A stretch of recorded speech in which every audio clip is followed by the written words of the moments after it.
The world's deadliest striker publicly mocked an aging action star, calling him a choreographer. He thought it was a brilliant PR stunt. He didn't realize the actor was more dangerous than any opponent he'd ever faced. The air in the Dubai conference hall was thick with the scent of victory and sweat. Buakaw, known to the world as the Iron Lotus, had just spent less than 3 minutes dismantling a worthy challenger, his shins and elbows instruments of controlled destruction. Now, standing at the podium, the adrenaline of the fight still coursing through his veins, he was the undisputed king of the striking world. At 28, he was a god of combat, sculpted from granite and fury, with a record as flawless as his technique. He started with the usual pleasantries, thanking his sponsors and the Dubai royal family. But a smirk began to play on his lips. The crowd leaned in, sensing the shift. This was the part they loved, the arrogance, the fire. "I have cleaned out my division," he announced, his voice booming through the speakers. "I have beaten every legend they have put in front of me. Who is left? Who is there to challenge a king?" He paused, letting the question hang in the air before delivering the punchline. Maybe the movie fighters? The big Hollywood heroes who pretend to fight for the cameras. Laughter rippled through the press corps. Buakaw's eyes scanned the room, landing on a prominent British journalist. "You know who I mean? That fellow, Jason Statham."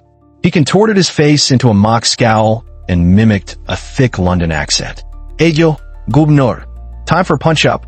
The room erupted. "He is a great dancer," Buakaw continued, his voice dripping with condescension. "A master of Hollywood magic. Every punch, every kick is a beautiful piece of choreography. But I want to see what happens when the director yells cut, and there's no stunt double to save him."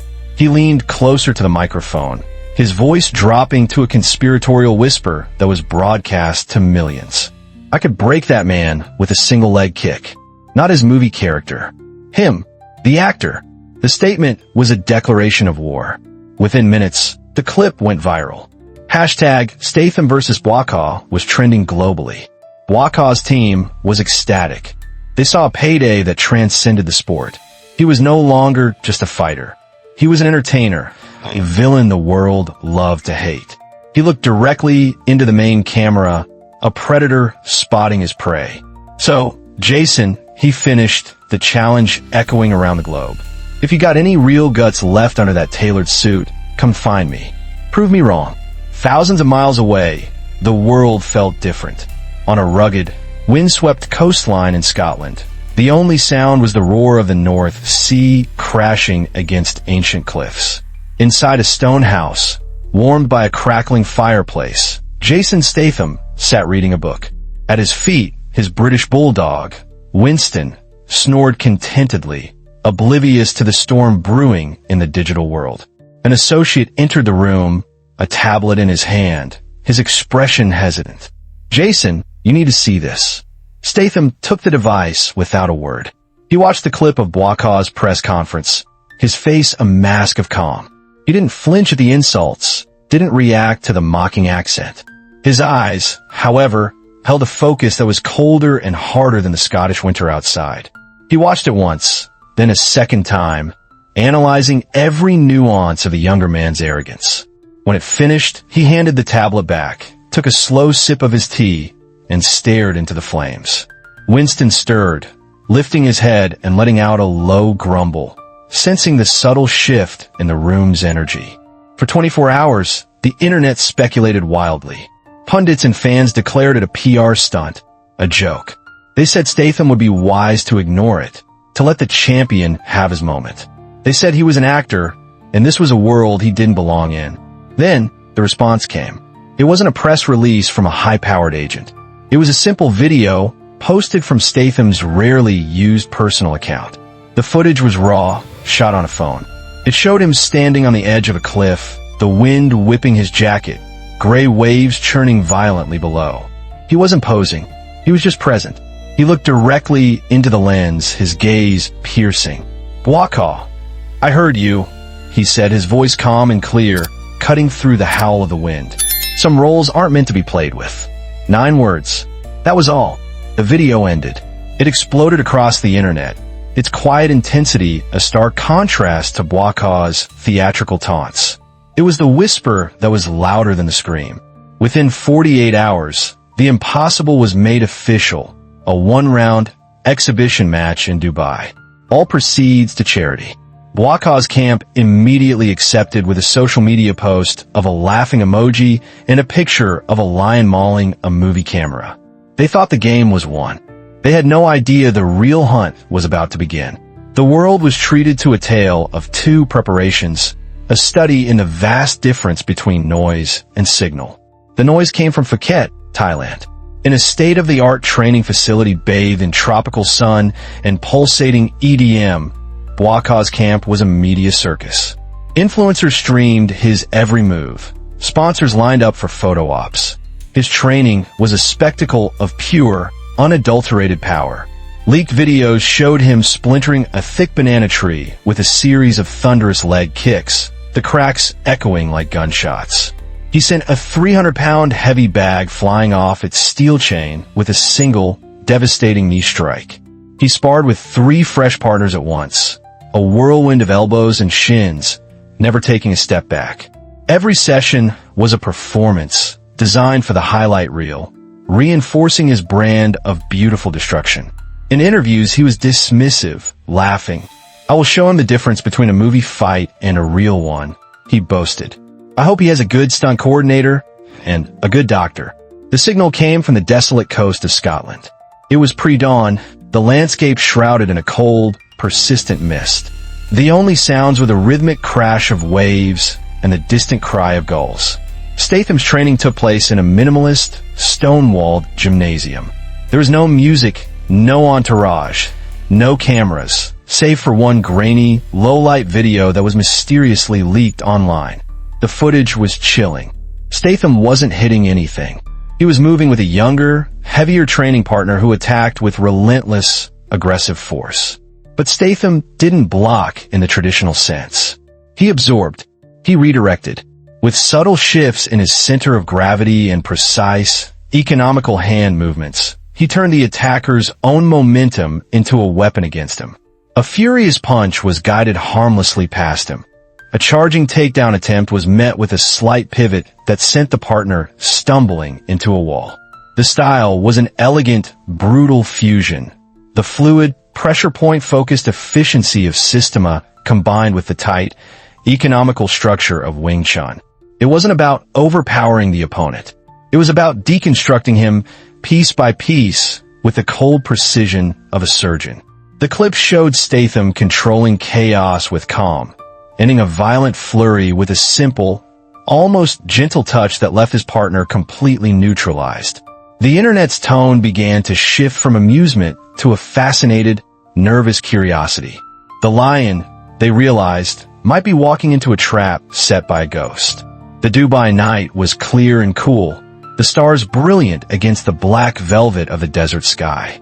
In a stunning feat of engineering and ambition, a custom-built arena had been erected amidst the dunes, its modern, glowing ring a stark contrast to the timeless landscape. This was a gladiatorial stage for the 21st century. Buakaw's entrance was a sensory assault. A blast of hard rock music, columns of fire shooting into the night, and a laser light show that painted his silhouette against the sky. He emerged in flamboyant, gold-threaded Muay Thai shorts and a majestic robe, his entourage flanking him. He bounced on his feet, shadowboxing for the cheering crowd, a conquering hero radiating supreme confidence. Then, the arena fell silent. The rock music was replaced by the haunting, solitary notes of a cello. From the opposite tunnel, Jason Statham walked out. There was no robe, no entourage. He wore a simple black, tactical Henley shirt and plain black shorts. His only adornment, the quiet intensity in his eyes. His walk was not a bounce, but a deliberate, measured pace, the walk of a man going to work. The crowd's roar of excitement softened into a hushed, reverent murmur. The atmosphere had changed from a sporting event to something more primal. The bell rang. Buakaw exploded forward, a blur of controlled violence. He feinted with a jab and threw a lightning-fast high kick aimed at Statham's head. Statham didn't retreat. He swayed back just enough for the foot to whistle past his face, the wind of it audible over the crowd's gasp. Buakaw pressed his advantage, unleashing a combination of punches and elbows, expecting to corner the older man. But Statham was a fortress. He moved laterally, his footwork a masterclass in spatial awareness, staying just on the edge of Buakaw's range. Frustration began to creep into Buakaw's expression. "Fight me, old man," he snarled, launching a powerful teep kick, a straight push kick, aimed at Statham's solar plexus. It was a move that had crumpled dozens of opponents. This was the opening Statham had been waiting for. He didn't block the kick. In a motion too quick to be analyzed, he parried it, his hand slapping Buakaw's ankle, redirecting the immense force. Thrown off balance, Buakaw's body was pulled forward into a void. Statham stepped into that void, not with a power punch, but with a sequence of short, sharp, almost invisible strikes to nerve clusters, a precise jab to the floating rib, a chopping hand to the collarbone, a finger strike to the brachial plexus in the shoulder. They weren't knockout blows. They were system shocks. Buakaw grunted in pain and confusion. His powerful left arm went momentarily numb. His breath hitched. He stumbled back, his mind unable to process what had just happened. The engine of his power was being systematically short-circuited. Panicked, he charged forward again, abandoning technique for raw aggression, throwing a wild, looping haymaker. Statham flowed under the punch like water, ending up momentarily at Buakaw's side. He didn't seek a knockout. He sought control. He wrapped an arm around Buakaw's neck, applying a standing choke just tight enough to demonstrate absolute dominance. He held it for 3 seconds, an eternity in a fight, before releasing him with a firm shove. Buakaw staggered away, gasping for air, his confidence now visibly shattered. The crowd was dead silent, witnessing not a brawl, but an execution of strategy. With less than 30 seconds left, Buakaw, fueled by pure pride, launched one last, desperate spinning elbow. Statham saw it coming before it began. He stepped inside the arc of the attack, into the eye of the storm, and as Buakaw's body rotated, Statham executed a flawless leg sweep. Buakaw crashed to the canvas, landing flat on his back. The impact drove the air from his lungs with a loud whoosh. He lay there, staring up at the stars, his body intact, but his spirit broken. The bell rang. Statham hadn't thrown a single punch with knockout intent. He stood over his defeated opponent, breathing easily, his expression unchanged. The master had just silenced the king. The silence in Buakaw's locker room was heavier than any physical blow. The space was opulent, designed for a victor, but it felt like a tomb. He sat on a plush leather bench, his head buried in his hands, the custom-made robe lying discarded on the floor.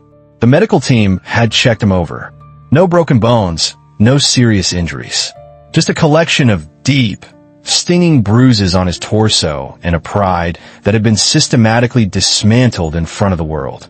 He replayed the round in his mind, a torturous loop of failure. He was the most feared striker on the planet, yet he couldn't land a single clean shot. He never felt in danger of being knocked unconscious, but for every second of that round, he had been utterly, completely out of control. It was a feeling more terrifying than any knockout. The door creaked open. Buakaw didn't look up, assuming it was his manager coming to do damage control. "Leave me alone," he muttered. "I didn't come for an interview." A calm, familiar voice replied. Buakaw's head snapped up. Jason Statham stood in the doorway, his silhouette framed by the bright hallway light. He was holding 2 bottles of chilled water. The tension in the room was thick enough to taste. Statham walked in slowly and sat on the bench opposite him, placing one of the water bottles on the small table between them. Buakaw stared at it, then at the man he had publicly humiliated. "You have tremendous power," Statham began, his voice even and devoid of judgment. "More than I've seen in a long time. It's a gift, but it's a wildfire, and tonight, you let it burn you out." Buakaw's jaw clenched. "You didn't even hit me," he said, the words a mix of frustration and awe. "I didn't have to," Statham replied simply. "That's the point you're missing. You fight to destroy. I fight to control. You use your body's strength to overwhelm your opponent's body. I use my mind to overwhelm their nervous system. Their will to fight. You were defeated before you threw your first kick because you fought with rage. And rage is a fire that consumes its own fuel. Each word landed with the weight of a truth Buakaw had never considered. His entire philosophy of combat, built on a foundation of aggression and domination, had been exposed as a fragile house of cards. The arrogance that had fueled him for years finally crumbled, replaced by a raw, humbling wave of curiosity. He looked at Statham, no longer as a rival, but as an enigma he desperately needed to understand. "Ow!" he began, his voice cracking, barely a whisper. "How do you do that?" "The way you move, the way you see things before they happen." He hesitated, the question feeling absurd even as he asked it. Could you teach me?" Statham studied him for a long, silent moment, his gaze assessing. He saw past the defeated champion and saw the true fighter beneath. A man who had just had his entire world turned upside down and, instead of making excuses, was asking for knowledge. Jason Statham did not attend the post-fight press conference. Buakaw did. He walked to the podium alone, without his usual swagger or his entourage. His face, bruised slightly, was a mask of humility. The frantic energy in the room quieted as he approached the microphone. The first question came from a reporter in the front row. "Buakaw, what happened out there tonight?" The champion took a deep breath, looking out at the sea of flashing cameras. "I came here to fight a movie star," he said, his voice steady and clear. "Instead, I met a master. I have spent my life believing that the goal of fighting is to inflict pain, to break your opponent. Tonight, I learned that true mastery is the ability to control conflict without needing to cause destruction." He paused, letting the weight of his words sink in. "He didn't beat me physically. He beat me fundamentally. He showed me a door to a room I never knew existed. And for that lesson, I am grateful." The press corps was stunned into silence. It was the most profound concession they had ever witnessed from a fighter of his stature. Weeks later, the scene was a world away from the glitz of Dubai. On the misty coast of Scotland, a lone figure walked up the path to Statham's stone house. It was Buakaw, dressed in simple athletic wear, carrying a single duffel bag. He looked small against the vast, ancient landscape. Statham was waiting for him in the yard, the salty wind whipping around them. In his hands were two simple wooden training batons, known as eskrima sticks. He tossed one to Buakaw, who caught it, feeling its unfamiliar weight and balance. "Forget everything you think you know about fighting," Statham said, his voice firm.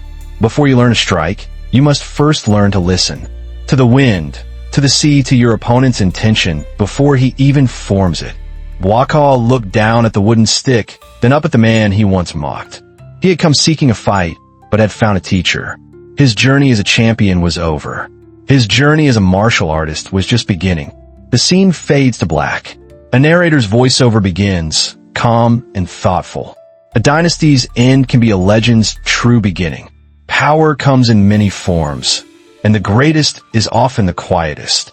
Do you think Buakaw can unlearn his rage and master this new path? Share your thoughts below, and please comment with respect. If you were moved by this story of humility and true strength, don't forget to like, share, and subscribe for more.